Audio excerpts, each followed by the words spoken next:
It's the final word daily. Adam Collins and Daniel Norcross for the Advanced Test Studio, the world leaders in hair restoration for the second test match in a row between England and South Africa. It's all over inside 3 days. Daniel Norcross, tell us how England did it in 30 seconds.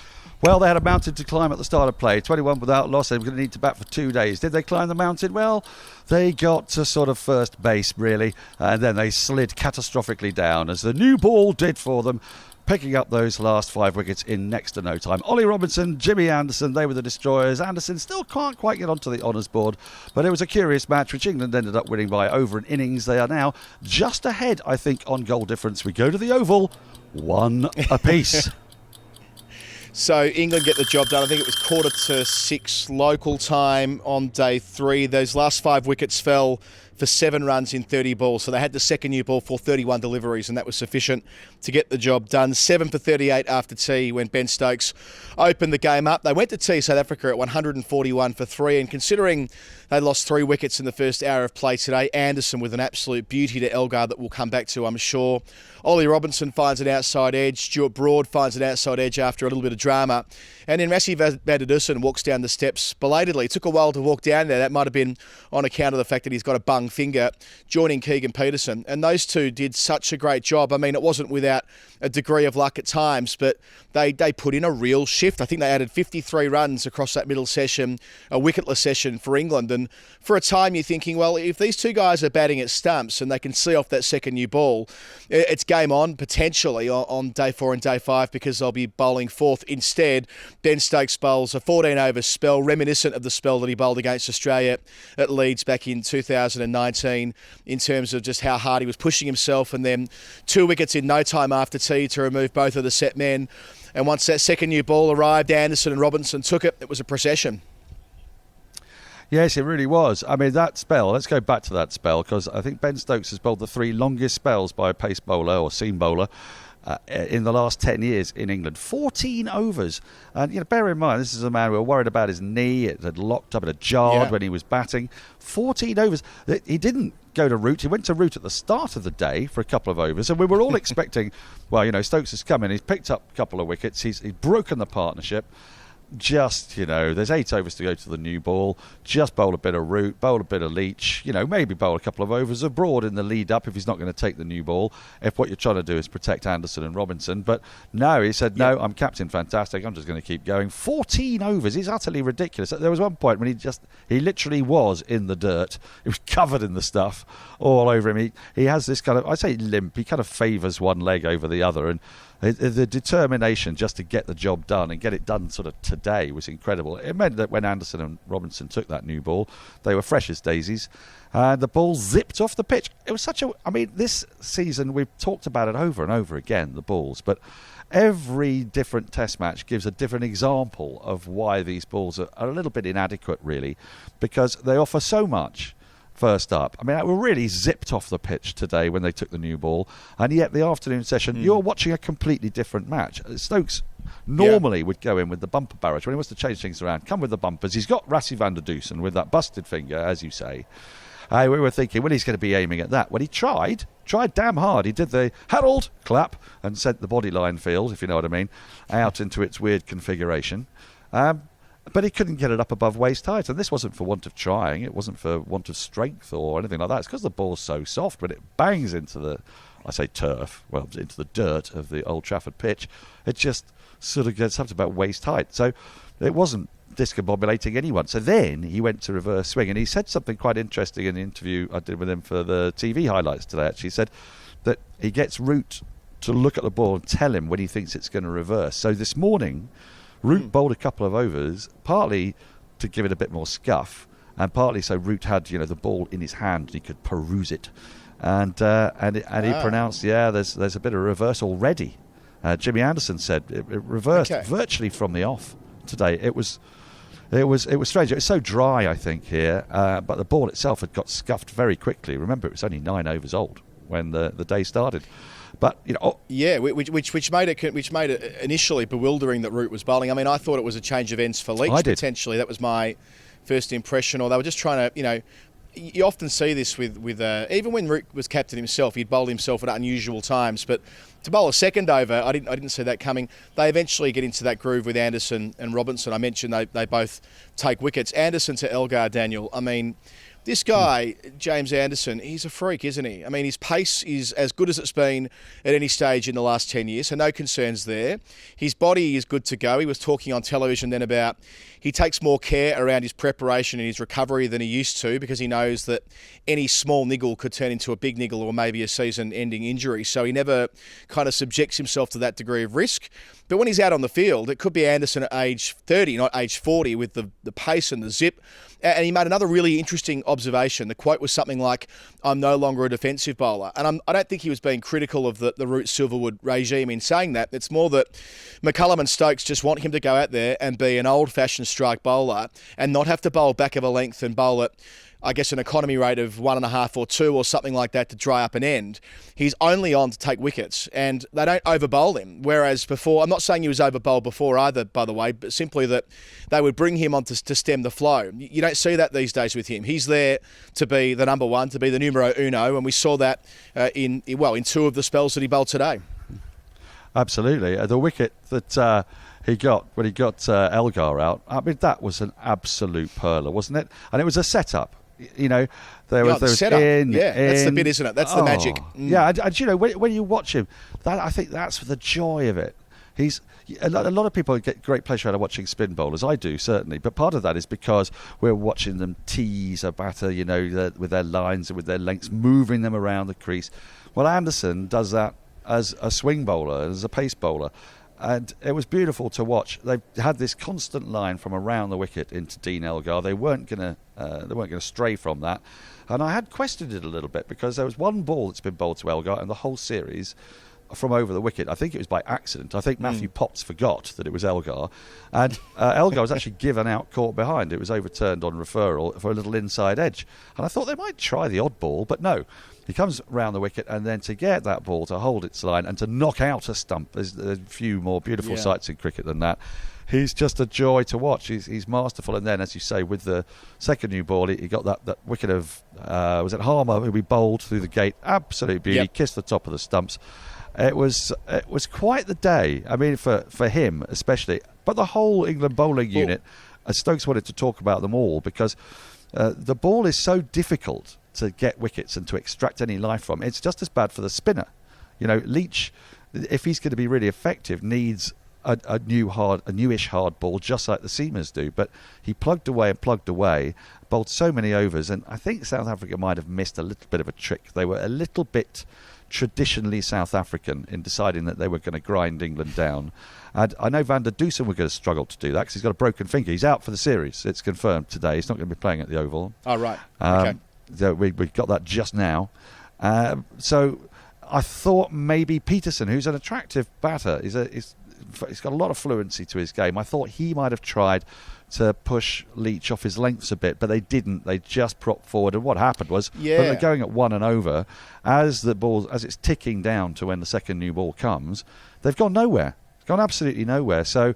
Well, this is what Folkes and Stokes did so well yesterday, which we talked about on the podcast at the close of play on day 2. They picked their moment to lift the run rate, and it was before the second new ball arrived. So they were already kind of into their groove. They'd already shifted gears before then. And, I mean, look, they might have tried to do so against another bowling group, but Stokes held himself back quite well, I thought. I mean, the temptation would have been to have brought himself on for the bumper barrage earlier, but he did stick with Leach. And that battle with Keegan Peterson, it'll get brushed over and washed over because, you know, at the end of the day, they win inside 3 days and Leach is wicketless, albeit very frugal. But 19 overs, 11 maidens, none for 19. I reckon out of those 11 maidens, like 8 of them were bowled to Peterson, and many of those in that middle session where he wasn't giving an inch, he was tying up an end. And I think to an extent that was the moment for Peterson to live a little and try and provide some degree of scoreboard pressure back on England because, you know, you look at the analysis, they're bowled out for 179, they lose inside 3 days. You could arrive at the conclusion that it's a similar end to the way that England fell in 3 days last week, but it's not at all because England were all out for about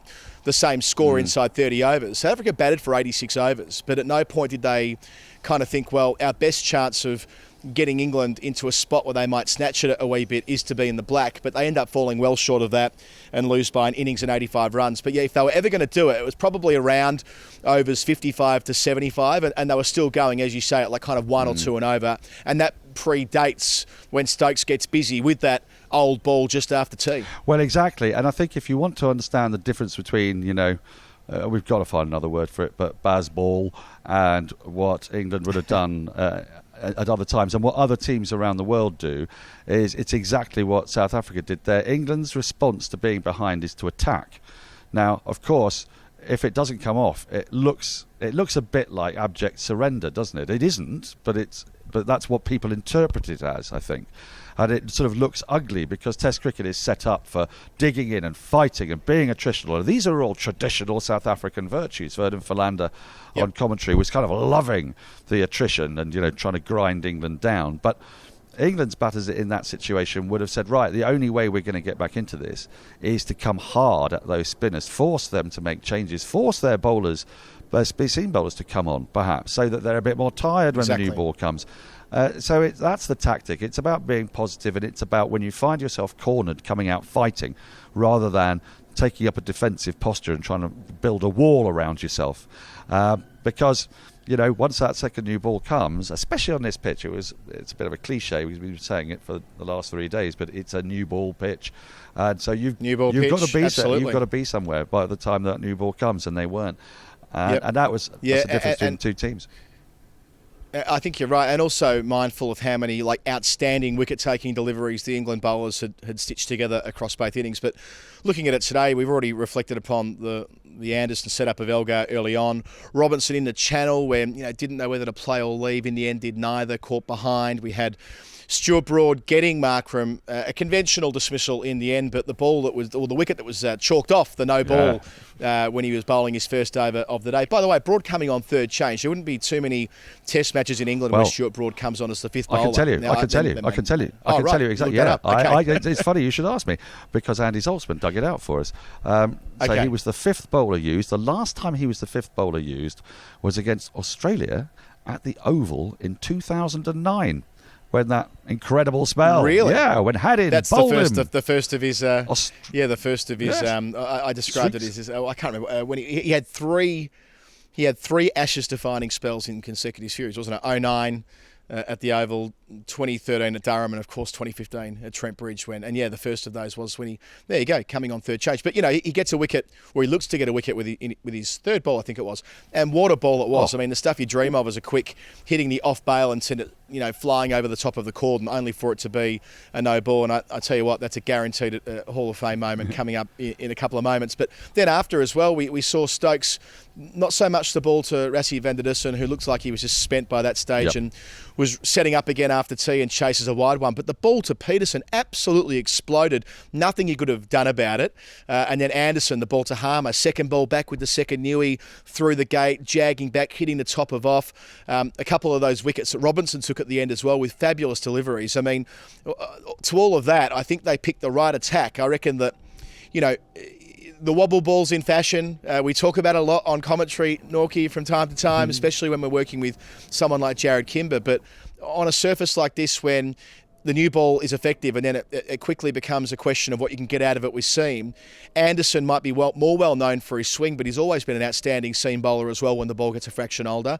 That's often been Broad's greatest weapon, and it's clearly what Robinson is best at. So as a group of 3, then you combine Stokes to that, who picks up 4 for 40 odd in the Test match, super consistent when he did come on, be it bowling short or bowling more full. They did a great job at the selection table. This was the right test for Matty Potts to miss. Yes, it really was. I'm not sure that he'll be coming back necessarily for the Oval because Robinson was so impressive and his extra height and his extra pace. I mean, he was bowling 78, 79, 80 last year and was looking really dangerous, but we were saying, isn't it bizarre, how dangerous, the most dangerous England bowler last summer is bowling at those paces. Well, when you add on an extra 4 miles an hour, 5 miles an hour, and you have a pitch that's got some carry, he's so hard to play because his extra bounce is what what makes the difference. And it's so noticeable during the day as well, you know. And I just jump in and say also through the spell, I reckon that last year you could really detect a drop-off in pace between overs 1 and, say, overs 4 or 5. Look, I know it's contested space, the extent to which you can talk about bowlers' fitness and the way they, the way they look. I know we've had a conversation recently on the Final Word about body shaming and all the rest of it, but it's just the truth. Ollie Robinson is fit as a fiddle at the moment, and he was nowhere near as fit as that last year.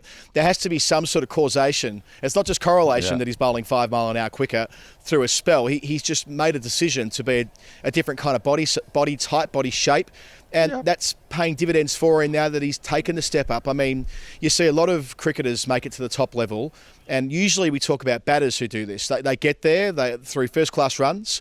It doesn't go so well. They drop back to the level below, and they come back a much better cricketer. That, to me, even though Robinson started so well last year, he looks an even better bowler now. I agree with you that they're going to have to pick him whenever he's fit routinely. There won't be many opportunities, maybe not in Pakistan as it happens, but that's a completely different conversation because in Pakistan you do want reverse swing bowlers. So, it'll be Anderson who's more valuable, you'd think, out of that 3, or the most valuable out of that 3 with that in mind. But yeah, Robinson picked him at the right time. They waited to pick him as well. They could have snatched at it and played him in the first test match. They give him an extra week, and it's not as though Matty Potts won't be back. You need a group of 6, 7, 8, 9, 10 fast bowlers in your crew if you're going to become one of the best test teams in the world, as Australia have shown over there. Last 2 rises to the top, if you like. Someone like Scott Boland, who was super impressive in the home summer and can't get a game at the moment, but he'll come again, and so it'll be, I'm sure, for Potts. But for the time being, Robinson, set and forget. Last word from me on Robinson's fitness is that actually, the grind of county cricket doesn't allow you very easily to go and address certain of these issues, and that's what he'd been playing, county cricket, and then he played a full summer and a lot of back-to-back games for England. In a way, I think being away from cricket and being able to work exclusively on one thing has probably been a benefit to Robinson. Then it's just a matter of maintaining it now, isn't it? And he won't have had a particularly heavy workload this summer because there's a week and a half off before the Oval Test as well. So he's timed his run back into the team rather perfectly. And such is the beauty of central contracts, which you often hear Anderson and Broad talk about, that they can control their rhythm, they can control their workload, that's the better word for it, as they build towards big test series as this one is. Some miscellanea before we get to the Hall of Fame. Dean Elgar was asked after play in the Prezzo by Ath whether they made mistakes yesterday. He said they didn't. I mean, interesting that he pointed towards the bowlers' workloads, the South African bowlers' workloads, even though they won in 3 days last week. Back-to-back test matches is always a factor with these things. Ben Stokes, whenever he's player of the match, he says it should be somebody else. Today he said it should be Ben Folkes, and they also lavished praise on Zach Crawley. Yes, you know what? I think it's time. We've been going for a long time. Let's go into the Final Word Hall of Fame. The Final Word Hall of Fame, the most final word moment of the day, is brought to you by the Advanced Test Studio, the world leaders in hair restoration, advancedteststudio.com/final word. Daniel, they've been great supporters of us throughout the test summer, and they'll be with us again at the Oval next week. 15% off if you jump on that website, advancedteststudio.com/final word. And we're grateful they're with us. And if you are thinking about it, if you are on, kind of go one way or the other through the closed season perhaps, no better time than to pick up our 15% discount. I couldn't agree more. You're looking at a man for whom this treatment was absolutely designed. I don't think literally, but if they could have had somebody in mind, it would be this. And I mean, it's a fantastic deal, isn't it? 15% with guarantees of broadcast ready hair, which I'm increasingly needing because I'm getting closer and closer to the front of the camera on last night's highlights, because I had a bit of a technical issue with one of the microphones. My hand became visible, which is not ideal, as I was doing a lollipop, 2-way with Ben Folkes. He didn't have his own microphone. So once it gets into the hand, and then who knows, it might start creeping up the elbow and shoulder, and then I'm afraid this Fizzog is going to be cruelly exposed. So yes, here. Time to get it sorted out. If you ain't got the locks, you ain't on the box. Final word, it may as well be called the Stuart Broad Hall of Fame, Norkie, really, on this series. Every day it's Broady, isn't it? Today it was, take your pick, really. It's the no ball. It's the response to the no ball. It's the relitigating with Chris Gaffney at the end of the over that it shouldn't have been a no ball. And it was touch and go, but once it's called by the third umpire, as you know, if you're a long-term listener to the Final Word, excellent reform, well deployed there by Nitin Menon, because that's why they got it there in the first place. But then when he takes his next wicket, which is Markram again, caught in the cordon, before he celebrated, he looked straight at Chris Gaffney to make sure the third umpire gave him the thumbs up before he celebrated. Classic Stuart Broad. It was. I mean, let's just give him the award for everything he did today, because he had Hall of Fame written all over him. But ultimately, yes, I've got to give it to the bowled off the no ball, because there's a couple of things about it. Right now, this is a bit selfish, but as a broadcaster, that is the hardest dismissal to call, because you hear the little tink in your ear. And then you see the ball fly through to the keeper. And it's caught behind. He's caught behind. Everyone says he's caught behind. And do you know why? Do you know why, Colo? It's something that Andy Zaltzman and I are absolutely infuriated by. Just use zing bails. Don't use green bails. Green bails. You know what colour grass is? It's green. So what's the bail? It's camouflaged. So you can't see. It destroyed a really beautiful wicket of Catherine Brunt's in last year's Test match for the same reason. Everyone thought it was caught behind. No, give me a zing bail and a zing wicket, and then it can light up. Then we can all know. And hallelujah, bowled him. I love it. You're spot on. Well, that I mean, it was, as I've said before, the fact that it kissed the top of the off bail, beautiful stuff. Jimmy Anderson took his 100th wicket against South Africa today. He's now taken 100 wickets against 3 nations, one of which must be Australia, I suppose. There might be India. New Zealand in there too, India, one or the other. I didn't check who they were. I probably should have before I jumped on. I know one must be Australia, given the volume of Test cricket he's played in the Ashes across his long journey in Test cricket. Nevertheless, he's one of only 3 bowlers to do that. I think the other 2 are Murali and Herath, possibly. Anyway, or Warney and Murali. Warney, So in good company there. And a nod to Dean Elgar, who used the most cliched line of cliched lines at the post-game presser. Test cricket, that's why they call it a test, which we're hearing more and more at the moment. It's the ECB slogan this year, but I've detected from players in press conferences, that's their lean-to when they're talking about going through a rough trot at the moment. So Dean Elgar ticks that box today as the defeated captain. What did you have? They should just say, Test cricket, every ball doesn't count. And leave it at that. That'll work as well. All right, let's wrap it up. This has been the Final Word Daily from Manchester with Adam Collins and Daniel Norcross. Thank you for watching throughout the last 3 days. We'll be back to do it all again at the Oval. Between times, we have coming up Story Time's on the feed at the moment, Story Time 103. That's a 2-hour conversation with Jeff and me, which contains all sorts of stuff, including, Daniel, one you'll like, a record that fell just 1 month ago, that was held for 92 years. 92, a Bradman-esque record that fell last year in the Ranji Trophy. You're going to enjoy that when you listen to it. I think I'm going to drop into the feed on Monday our Zimbabwe special. That's something we've been working towards over the last couple of weeks. But with Australia playing Zimbabwe across 3 one-days, we thought it was the right time to dedicate an entire episode to their story. And I've interviewed Sekunda Raza, the Zimbabwean all-rounder, for that, and spoken at length with Liam Brickhill. That'll be in the feed on Monday. Emma John's joining me for the weekly show. That'll be out midweek. Then we'll have Storytime 104 with Bharat Sundaresan, and we'll go again at the Oval, where I'll be there with you, Daniel, at your home ground in South London. If you really like what we do and all the programs they're putting out at the moment, you can jump on patreon.com/The Final Word and submit a nerd pledge, and we'll solve it for you in the weeks to come. And as ever, our great friends at the Advanced Test Studio for backing in what we're doing on the daily programs. AdvancedTestStudio.com/Final Word for your 15% discount. 1 million people, can't be wrong. All right, that's it. England victorious by an innings and 85 runs. Talk soon. Bye. Bye-bye.